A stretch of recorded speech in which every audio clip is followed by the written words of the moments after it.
Period miss হওয়ার আগেই কিভাবে বুঝবো যে আমি গর্ভবতী?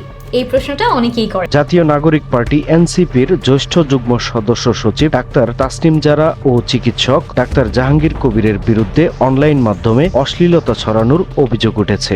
উপরে যে ছোট্ট চিত্রটা দেখতে পাচ্ছি আর নিচে যেটা দেখতে পাচ্ছেন এটা হচ্ছে এ বিষয়ে তাদের বিরুদ্ধে আইনগত ব্যবস্থা নেওয়ার জন্য আইনি নোটিশ পাঠিয়েছেন এক আইনজীবী। বৃহস্পতিবার সুপ্রিম কোর্টের আইনজীবী ব্যারিস্টার মোহাম্মদ হুমায়ুন কবির পল্লব এই নোটিশটি পাঠান। নোটিশে বলা হয়, ফেসবুক, ইউটিউব, টিকটক, লাইকির মতো এসব সামাজিক যোগাযোগ মাধ্যমে কিছু চিকিৎসক ও অনলাইন ব্যক্তিত্ব যৌন উত্তেজক ঔষধ ও সামগ্রীর প্রচার করছেন। এতে অশ্লীল ভিডিও, বিজ্ঞাপন ও পোস্টের মাধ্যমে সমাজে নৈতিক অবক্ষয় ঘটছে এবং পারিবারিক মূল্যবোধ ক্ষতিগ্রস্ত হচ্ছে।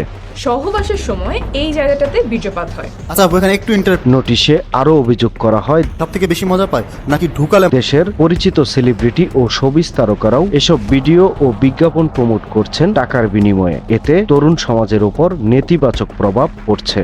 এটা হচ্ছে একজন নারীর কোমরের অংশের মডেল। সবশেষ আইনি নোটিশে সরকারকে অনুরোধ জানানো হয়েছে এসব অনলাইন কন্টেন্ট বন্ধে দ্রুত পদক্ষেপ নিতে। তা না হলে ল অ্যান্ড লাইফ ফাউন্ডেশন হাইকোর্টে জনস্বার্থে রিট দায়ের করবে বলেও জানানো হয়েছে। সময়ের কলম, নিউজ ডেস্ক।